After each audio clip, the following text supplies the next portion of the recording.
So you start your weed eater, it's idling, but you notice as it's idling, the head is spinning. You got a clutch problem. Or you give it full throttle and the head is barely moving, if moving at all. You got a clutch problem. Or you're getting it on and you notice there is a wicked vibration in the head right in this area. You got a clutch problem. I'm going to show you how you can change this out within 2 minutes, and I'm going to give you some tips and tricks on how to make this thing purr like a kitten. This is the clutch drum housing assembly.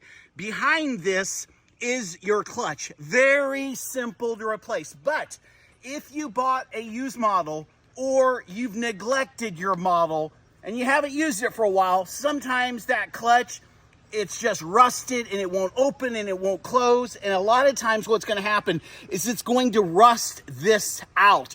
It depends how bad it is, whether you need this piece right here.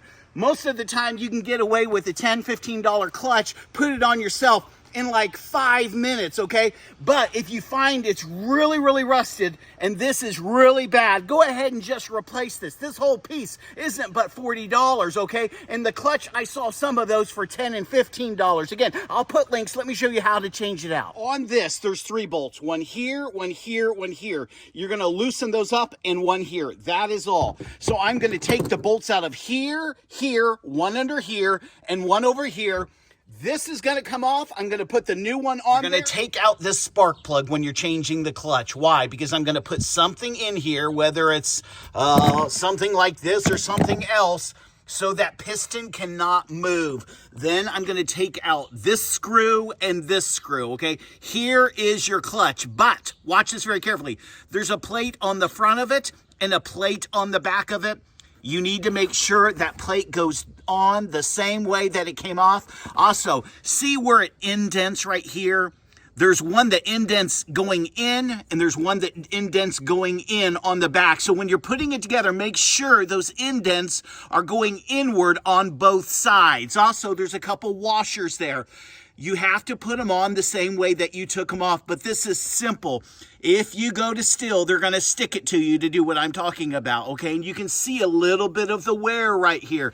The housing, I'm just going to go ahead and clean that up. It looks good. Some of you, if you have older models, this is going to be all rusted out. You can replace it with something like this, or this is crumbling. It's broken down. Somewhere along the way, it sat in water, whatever, and again, you need to switch this out. If this is compromised, go ahead, just switch it out while you're doing it. This runs you about $40. The clutch can run you anywhere from $10 to $20. I'll put a link where I got mine, and I tell you what, they've really come up with the aftermarket stuff. Guys, these are very simple fixes, okay? This isn't hard, and again, you want to put something, take the spark plug out, stick something in there so that piston doesn't move. You don't want to move it even if you're being careful. Just take that extra secondary precaution, okay? 2 bolts out, put the new one in. Just go real slow. Take some pictures while you're doing it so you don't mess up with the washers, knowing which way they sit. They have to sit a certain way. The way they come off is the way they need to go back on.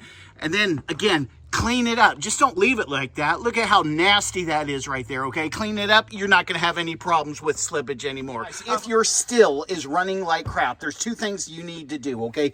Behind this door right here, and it's just what? 2 bolts, okay? T27. That's this right here. You're going to take this off, change out that filter. A lot of times people run these for years and they never change out the filter. Also, you're going to re-gap this spark plug. If not, replace the spark plug. All right, one more thing, guys. When we're talking about the 2-in-1 oil, I always use the Stihl. There's an orange bottle. There's a silver bottle. Let me share with you. See that screen right there? Let me see if I can zoom in on it. There is a screen right there. It's held there just with one little bolt right here, okay? You take this bolt out and you can go right through the housing here. You slide this in. More times than not, if a person is having a problem with power or it's not idling right, it's because this screen right here is full of carbon. All you have to do is take that out and burn the carbon with a torch lighter. You can get a new screen if you want, but you don't have to. A torch lighter will burn all that out. Why is there carbon there? because you're not running it high enough. You're playing with it, going around the tulips, okay? This machine was meant to be run at full throttle, okay? When you're running this thing at full throttle, it's burning all the carbon up. The silver bottle, okay? If you're not running it full throttle, you're gonna get a lot of carbon. Silver bottle's gonna protect the engine more, but you're going to clog up this screen more if you're not going full throttle, baby, just hammering it, okay? And what that does is it burns all the carbon. You're not gonna have any problems with that screen. Change all those things out. This thing's gonna rail like a Porsche going around the corner. Oh! Thanks, guys. Appreciate it. Give me a thumbs up if you like that. Check the link in the description if you need any of these parts.